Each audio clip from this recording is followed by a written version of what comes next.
أول فلاس صغير صغر رشيد تاع لوقاسي خدم غادي كي ترشاف فلاس غاسو لما سلقت فيها كان أطاسيا مثلا يحيى اللول ذي 18 يناير 21 عندي دلول يقلول ذيوث وتقاغات تدرت ديال المضيقة كني كانت تنجمع كنا تواشولين خدمت أمضيقة ناس تصومي في الوامو اسميس المخردة إذا كان دي تدرت الدقة يكحوزن شي طاحة في يحيى تدفنا في يحيى وسكتنا نطمانا لا كومون في يحيى اي بي اسكت نطمانا سي لو نون كابيل دو ميشلي او دو عين الحمام سولون بومدين فرحة ميد روحو هاك نزرق فرحة طاس خاطر كون خاطر كون ثورة vous représentez l'Algérie ici et vous la représentez de façon noble. ماذا بكم الرشي قلان دي ثموث هزر نشي تخدم ذاكي والخدمة نولي تخدم أطاس لكن يفرح غميد روحا et je remercie Firgoua qui m'a permis de venir vous rencontrer. Je suis non seulement content mais heureux de vous rencontrer. Ça me touche jusqu'au cœur.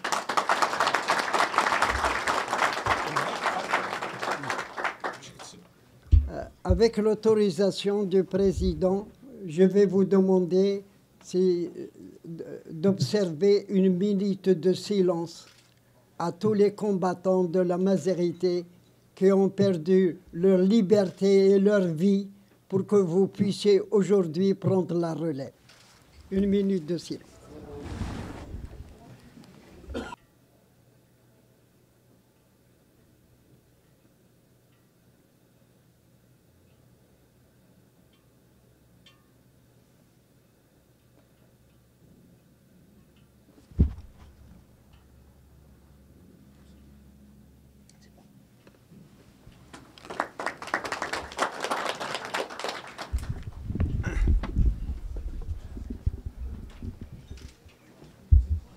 Le vrai tombeau des morts, c'est le cœur des vivants. C'est ce que vous avez dans le cœur qui vous représente.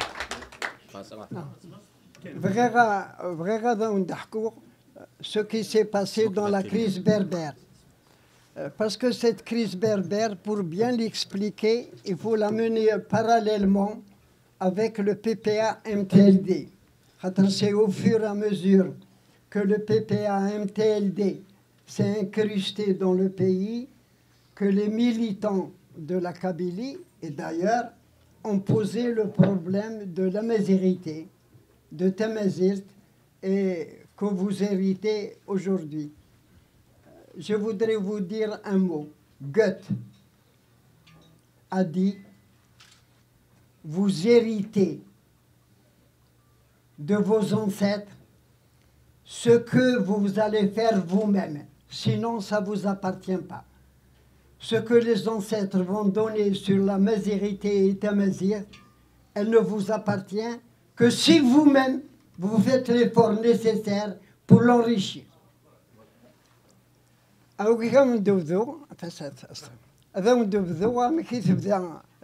Donc il faut revenir un peu au PPA.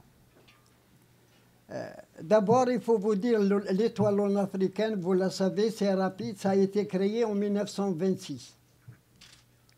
Et le PPA a été créé le 11 mars 1937. Ce sont les Kabyles qui ont créé les deux partis. Pourquoi? Parce que les migrations kabyles qui partaient en France, avec le contact des travailleurs français communistes, qui étaient à l'époque très riches sur le plan de la pensée et sur le plan de la caution, pourquoi ils ont donné le pouvoir à Messali? Je vous donne, moi, ce qu'on m'ont dit, deux représentants, Sijileli, et un autre, ils ont dit, on était 9 Kabyles sur 11. Et on a dit, on ne va pas la donner à quelqu'un de nous. On va la donner à un autre qui n'est pas nous. Je voudrais que vous reteniez cette solution.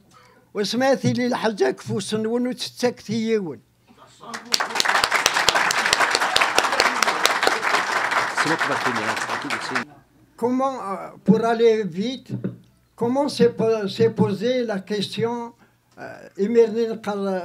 la berbérité.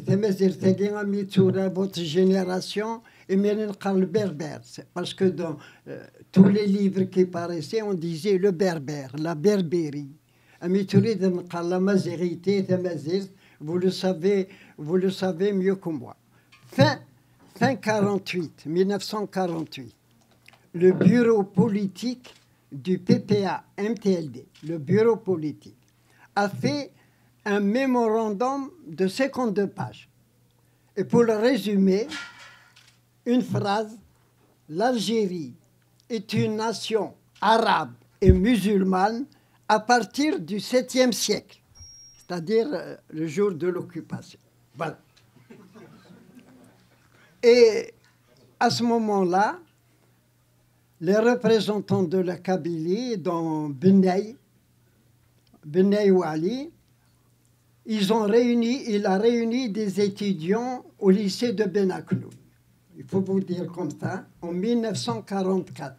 Avant, parce qu'il a pris la responsabilité de la Kabylie en 1945. En 1944, il a été délégué par le parti pour contacter les lycéens et les étudiants pour étudier l'histoire de l'Algérie.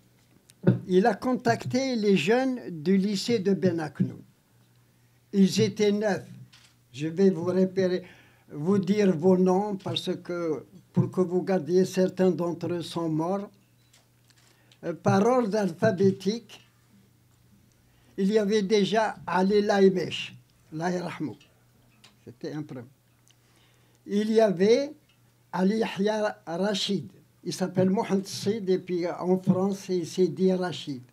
Il y avait Hossein Ahmed. Il y avait Saïd Chiben. Il y avait Saïd Aïch. Je ne sais pas si quelqu'un le connaît, il était pharmacien à Tizi Ouzou. Il y avait Saïd Aïch. Il y avait Hajares Sadak, que tout le monde connaît. Et il y avait Saïd Bouzar. Saïd Bouzar n'était pas au lycée, parce que lui, c'était un médercien. Il n'était pas au lycée. Alors, Saïd Sen, Benay les a contactés et il leur a dit, mais un sidnikan. Mais voilà. C'était pour répondre. Donc, fin 48, le message, le mémorandum du bureau politique, et au mois d'avril 49, 5 militants ont sorti « L'Algérie vivra ». Et les 5 Guinéens, il y avait Aïch, il y avait Ali Yahya Rachid, il y avait, je sais pas, beaucoup d'autres, vous le connaissez, Mohamedou Idret Amran, c'est lui qui avait le chant Kerem et Semezir en janvier 1945. Il y avait Hajares et Oubouzar, Saïd Oubouzar, 5. Ils ont écrit un opuscule qu'il faudrait rééditer pour que vous puissiez le prendre. Voilà le problème. Donc, voici comment. D'un côté, le parti du PPA, il se fait, rien n'existait. Alors, dans le parti, il ne fallait pas parler de la question pré-islamique. C'est-à-dire, à partir de l'arrivée des Arabes, il ne faut pas parler de nos ancêtres. Si vous parlez de nos ancêtres, non. Il y avait, je ne sais pas, beaucoup d'entre vous connaissent, il y a en Kabylie des pères blancs, des catholiques, pères blancs. Mais parmi les catholiques pères blancs qui sont venus en Kabylie, il y avait des gens qui ont été une grande formation de culture. Et à Djeman Serij, c'est le village de Benay Ouali, il y avait un professeur, père blanc, mais qui était professeur agrégé de l'histoire romaine. Ce qui fait qu'il nous a traduit du latin en français toute l'histoire de la Numidie. Toute l'histoire. Donc, près de 240 pages. C'est pas... Et écrit à la main. Hein. À l'époque, vous savez, ils n'ont pas les mêmes moyens que vous avez avec ça. Et on a compris, on a compris qui c'est Massenissa, qui c'est Yogurta, qui c'est Takfarinas, qui c'est la Kahina. Tout cela, on l'a compris. Quand on a posé le problème à Messali, c'est-à-dire c'était lui qui était le président du PPA, il m'a dit on ne peut pas parler de ce qui est antérieur au 7e siècle. C'est tout. Ça n'existe pas. Donc, il faut tenir compte du livre qui est sorti, dont je vous ai parlé qui a répondu au mémorandum. La deuxième question très importante qui s'est arrivée, on a distribué et on a parlé avec les documents qu'on a sur la Numidie, parce que vous savez, la Numidie, elle est devenue l'Algérie, comme la Gaule est devenue la France. Voilà, il y a un comment ça. Et si vous prenez par exemple le tombeau de Massenissa, il est à Constantine. Il est à 7 km de la ville de Constantine et il est presque en ruine actuellement. Donc, la Numidie a formé l'Algérie et on a voulu connaître notre histoire. Voilà. Le crime qui a été commis et qui va connaître, pour chasser tous les militants qui ont posé le problème, c'était de connaître notre histoire. Voilà le problème qui s'est posé. Et c'est à vous, donc, qu'il faut porter la réflexion. Pour aller un peu plus vite, les 9 églises dont je vous ai donné les noms, pendant les vacances, les lycéens, ils ont les grandes vacances, à l'époque c'était 3 mois de vacances. Ils sont retournés chacun dans son village. Et chacun a contacté les jeunes, ils leur ont parlé, نسعى جدود ماشي نغلي دق غنية جدود ذاكينا إني عاد الجن إلا قالوا نكني أثن الطف وثن ملي مدن اللي ثمور ثاكينا c'est une question de la majorité, non seulement l'Algérie, mais toute l'Afrique du Nord. Alors, باش توريم, il y a l'Afrique du Sud, il y a l'Afrique du Nord, et puis le reste de l'Afrique centrale. وسميت بضنوار أظن كاينين ثمور ثاكي ما s'appelle pas l'Afrique du Nord, elle s'appelle le Maghreb arabe. المغرب هاكي باش تصد خطر ماشي غادي فرضني المغرب. Pour revenir à pourquoi l'Afrique du Nord est importante. Tout à l'heure, on a montré un plan. Si vous regardez le plan des 5 pays d'Afrique du Nord, c'est-à-dire la Mauritanie, le Maroc, l'Algérie, la Tunisie et la Libye, c'est la tête et le cœur de l'Afrique, géographiquement. L'Afrique du Nord, c'est la tête de l'Afrique et le cœur. Alors comment abandonner déjà de ne pas appeler ce pays Afrique du Nord? Nous faisons partie de l'Afrique.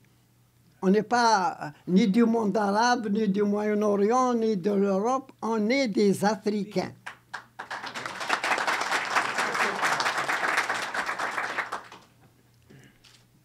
Et puis après, je voudrais vous, maintenant c'est connu, نستغل ذو الدار الناس نوكي في الدار ثقافي غران شيطوح نويذ مسنيسا.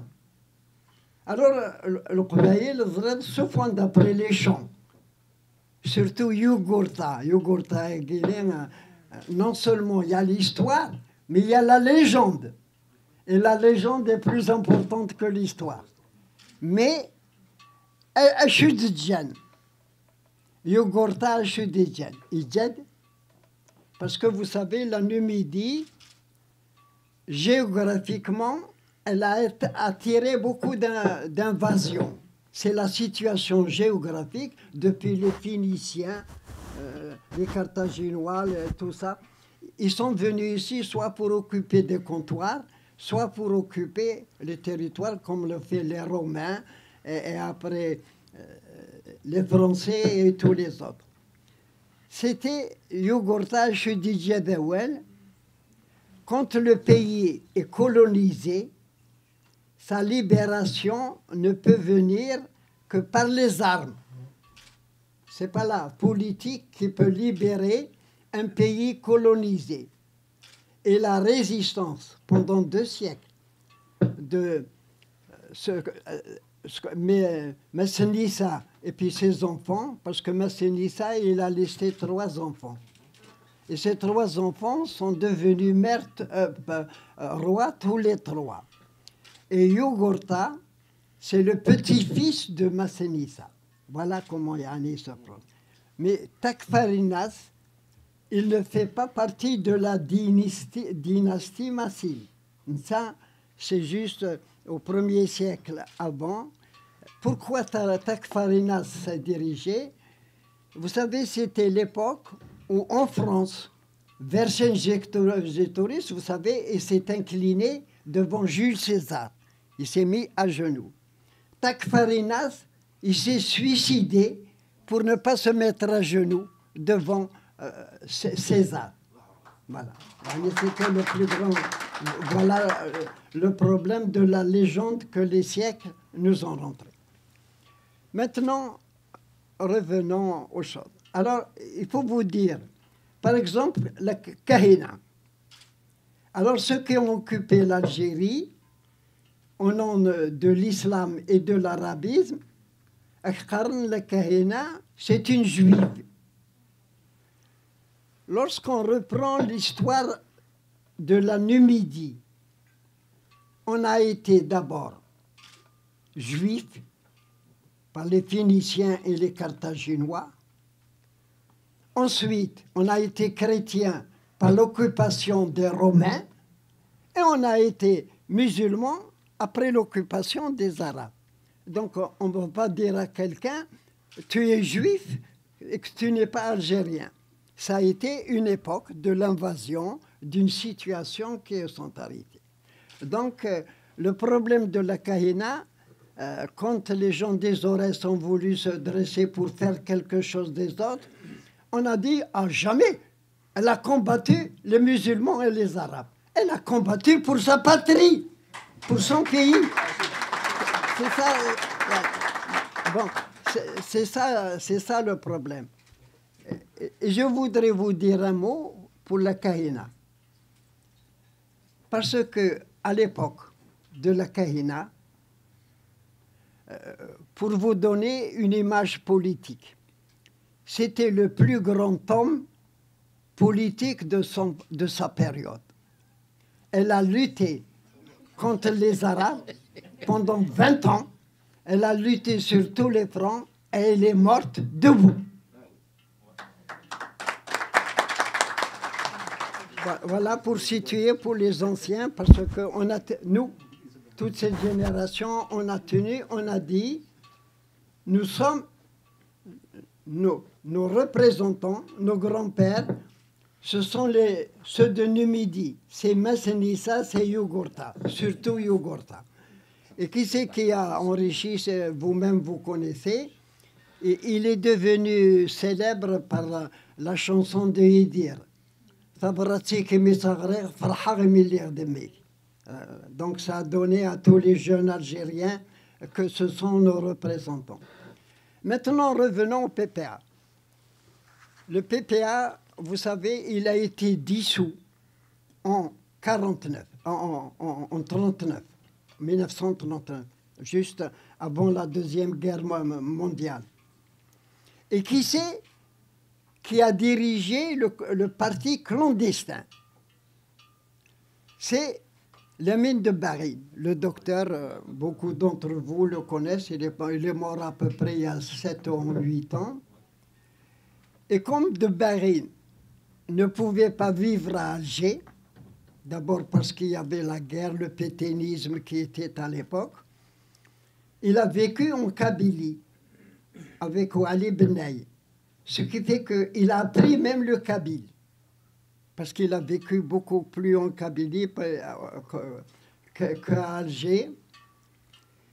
Et le problème qui s'est posé, après la Deuxième Guerre mondiale, le 8 mai 1945, vous connaissez tout ce qui s'est passé dans l'est du pays, mais avant le 8 mai, le PPA clandestin avait dit il faut passer à l'insurrection.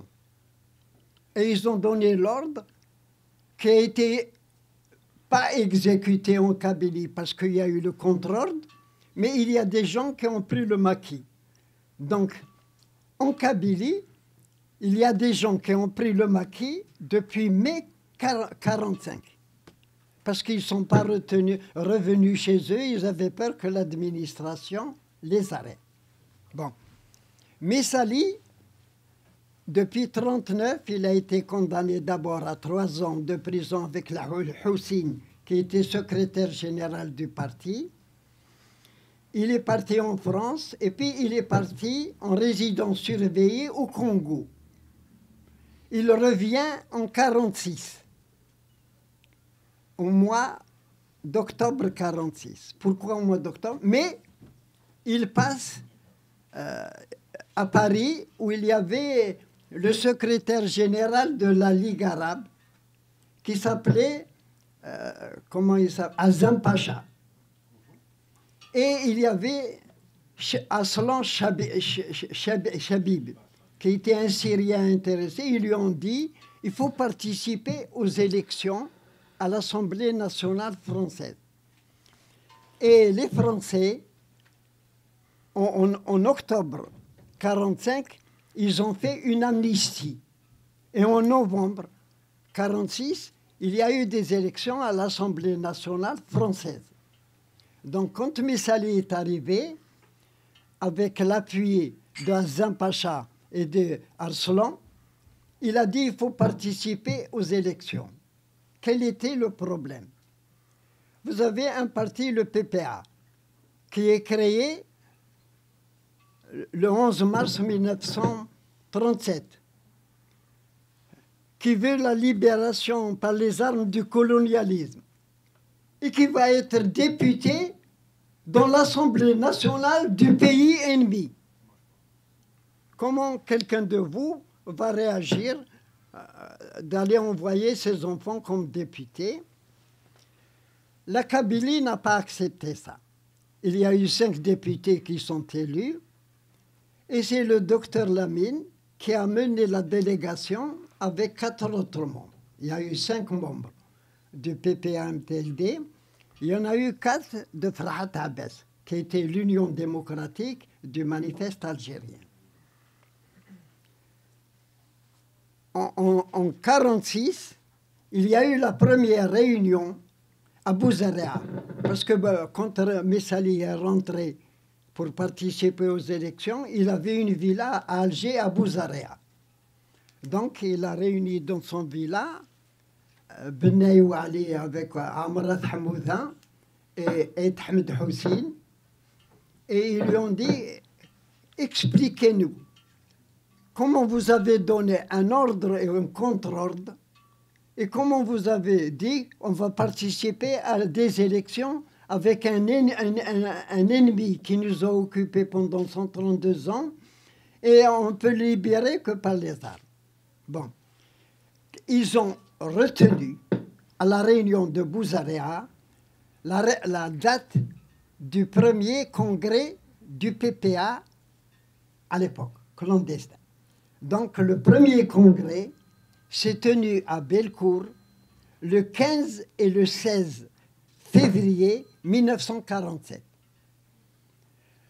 Pour régler le problème, le PPA étant clandestin puisque pas reconnu, ils ont retenu 3 choses au congrès de 1947 pendant 2 jours. On a créé le MTLD, Donc, le PPA, on va l'appeler le PPA MTLD. MTLD, vous savez, vous connaissez, c'est le mouvement pour le triomphe des libertés démocratiques. Voilà. Mais on a créé l'OS. C'est le 15 et le 16 février qu'on a créé l'organisation spéciale. C'est-à-dire, nous n'allons pas aller vers les élections, mais nous allons aller pour la prévention de la lutte armée avec l'organisation spéciale. Donc voilà pourquoi on a retenu en quarantaine. La Kabylie, avec Amr Ould Hamouda et Benay, ils ont présenté 15 membres. Parce qu'il faut que je vous dise, et cela, si vous voulez, c'est traduit pendant la guerre de libération et après. Ce n'est pas à vous que vous le dire, vous êtes un peu vous-même dans cette situation. La Kabylie, elle a donné, vous savez, 3 sortes d'émigration. La première émigration, c'est une émigration saisonnière. Nous, vous, l'âge, ceux qui ont votre âge, ils partaient pendant les vacances à pied de la Kabylie jusqu'à Blida et Boufarik pour faire la moisson chez les colons. Pendant la moisson et le vignoble, parce qu'il y avait beaucoup de vin.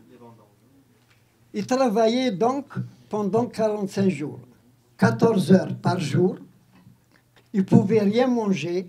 Ceux qui mangeaient, par exemple, les grappes de raisin, on avait mis tellement de sulfatage qu'ils mouraient, parce qu'il y avait, vous savez, des crises de nerfs qui venaient. Ça, c'est la première émigration. La deuxième émigration, ce sont ceux qui sont allés en Algérie, dans tous les villages, pour s'installer comme petits commerçants. Vous les connaissez, vous avez même des parents, je suis sûr qu'ils sont partis. Mais l'émigration la plus importante, c'est celle qui est partie en France. La première émigration, c'était après 14-18, mais elle n'était pas importante. Mais la Deuxième Guerre mondiale a amené tout le monde. Dès qu'il y avait quelqu'un d'un village qui était à Paris, tous les jeunes du village partaient. Pourquoi? Parce qu'ils étaient assurés de trouver un toit, de manger et jusqu'à trouver du travail. Voilà comment ils sont partis. Et ceux qui sont partis en France, il faut que je vous dise un mot aussi sur l'école française en Kabylie. L'école française a été au départ en 1873. L'ordre a été donné par Jules Ferry en 1873 de construire au moins une école par douar. Et même des fois, quand le douar est important, 2 écoles. Et de ces écoles sont sortis ceux qui ont le certificat d'études. Je pense que dans l'assistance, vous avez connu des parents, mais je vous affirme que ceux qui avaient le certificat d'études, sur le plan du français, ils sont mieux que le bachelier d'aujourd'hui. C'était la règle. Pourquoi? Pourquoi je vous rappelle ça?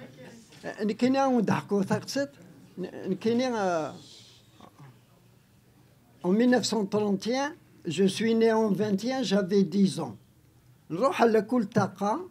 Et puis il y a eu la pluie.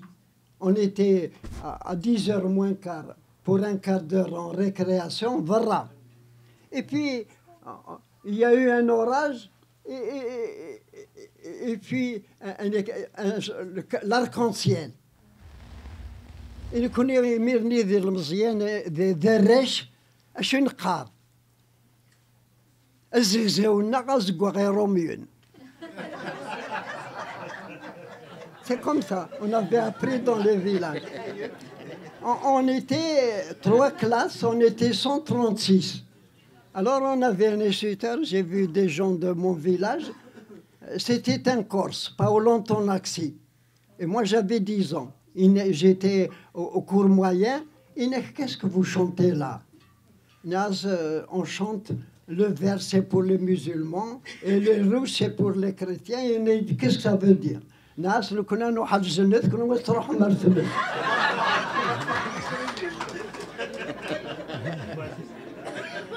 C'est pour vous rappeler un peu comment était l'atmosphère. Mais à l'époque, celui qui avait le certificat d'études, il pouvait travailler à la poste, il pouvait travailler comme cheminot, il pouvait travailler dans beaucoup d'administrations françaises. Et puis, il faut vous rendre compte que la Kabylie, à l'époque, avec les petits lopins de terre, on ne pouvait pas vivre avec une population importante dans un mouchoir de poste. Donc, c'était déjà la petite bourgeoisie. La poste, on a chemin de fer, mais le plus important, c'est la France. Pourquoi? Pourquoi la Kabylie, que ce soit dans le PPA-MTLD, que ce soit dans le FLN, elle a donné, en tant que militant, plus de la moitié que toutes les autres wilayas, la Kabylie. Elle a donné comme cadre plus que les autres wilayas réunis. Et comme argent, avec la Fédération de France, elle a donné plus d'argent que toutes les autres wilayas, dans toutes les guerres et de la responsabilité de l'Algérie. Moi, je vais vous donner un exemple. Vous savez que l'Oranie, parce qu'aujourd'hui c'est Tlemcen qui dirige, en Oranie, les Oraniens c'est des bons vivants. Il y avait beaucoup d'Espagnols qui vivaient en Oranie, donc ils se mélangeaient. Et le représentant de l'Oranie, après la guerre d'indépendance, il était avec Ben Bella. Donc il est devenu, quand Farhat Abbas a démissionné pour la constitution faite dans le cinéma, c'est Ben Allah qui a été président de l'Assemblée et du parti. Voilà ce qu'il me dit, je vous répète entre guillemets. Il m'a dit, vous savez comment lui, responsable d'Oran, le 1er novembre 1954, il m'a dit, c'est aucun Oranais qui m'a aidé. Il allait, vous savez, dans les petits villages où il y avait les commerçants algériens. Ce sont ceux, vous savez, à l'époque, il n'y avait pas tout ce que vous avez, il fallait tirer les tracts. Il m'a dit, ce sont les petits marchands kabyles qui me tiraient les tracts, qui lui donnaient l'argent et qui répartissaient les choses en Oranie. Comment ils ont apporté, c'est la vérité, hein, c'est lui-même qui le dit. Voilà comment se trouve la situation. Comment se tombe la situation. Revenons maintenant à Benay et puis à Amar Nath Hamouda. Je voudrais qu'on commence par Amar Nath Hamouda parce que c'est lui qui est mort le premier. Amar Nath Hamouda, leur famille, beaucoup d'entre vous doivent connaître l'endroit, vous savez. Jemaoufla, elle est un carrefour. Il y a ici dans l'assistance qui connaissent l'endroit. Sa famille est aisée parce qu'ils avaient des magasins en Oued Fouda, dans le shérif. Et à l'époque, celui qui avait un magasin, et vous savez comment il faut pas oublier ça. أقبيلي مرة ديروح مكان أديروح وحدس خاطر ثلاوي وتصفى ثلاثة دار ça personne. Ce n'est qu'après que ça viendra, mais ça viendra. Mais أديوي الراويس الرشا ماشي في حدايا. Alors une partie c'est le magasin. Derrière le parti vineratson. Ce qui fait qu'il vous avez des parents, nous avons tous vécu cette situation. Et c'est eux même dans les pays qu'on dit c'est les pays arabes, alors que c'est des pays, c'est des régions berbères, qui ont transmis la berbérité.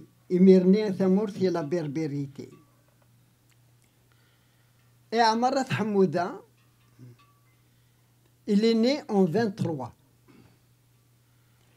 Il s'est marié en 39, à 16 ans.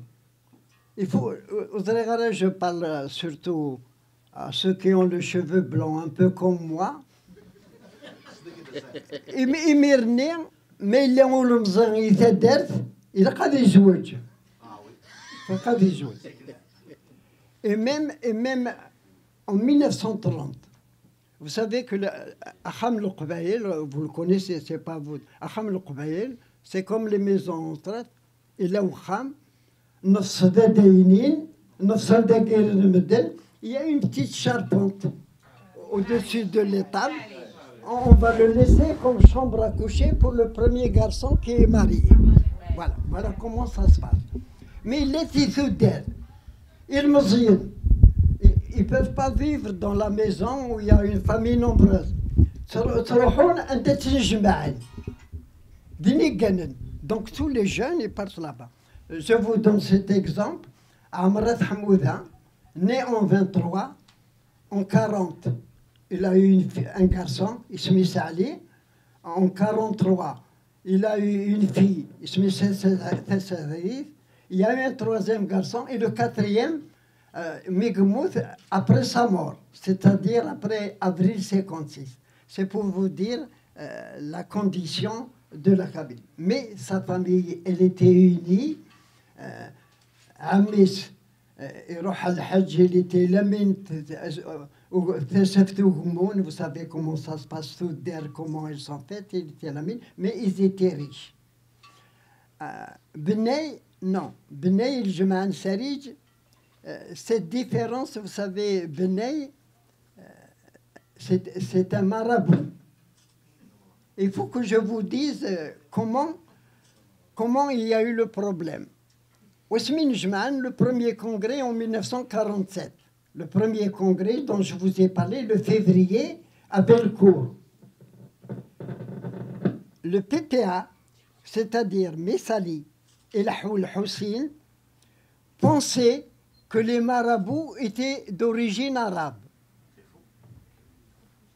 C'est pourquoi, avant Benay, qui c'est qui prend le maquis en Kabylie? C'est Omar Ouzdik. Je ne sais pas, beaucoup d'entre vous l'ont vu, entendu parler. Omar Ouzdik, il était avec moi à Tizi Ouzou, on a fait le collège. Et à l'école normale, en 1939. Vous savez que les Français ont supprimé les écoles normales parce qu'ils disaient que c'est les instituteurs français qui ont fait perdre la guerre à la France. C'était Pétain qui disait ça. Donc l'école normale de Bouzaréa, elle était interdite comme tenue de lycée.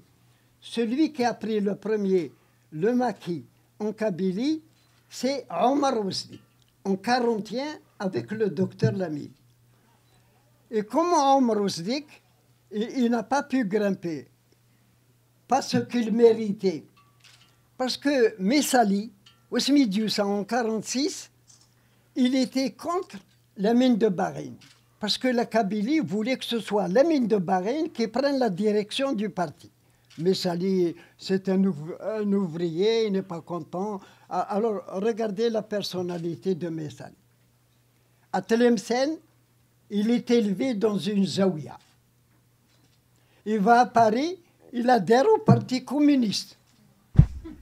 Il adhère au Parti communiste. Alors, la zaouia et puis le communisme, ça a donné un mélange qui n'était pas bon, que je ne peux pas vous dire. Revenons à nos problèmes.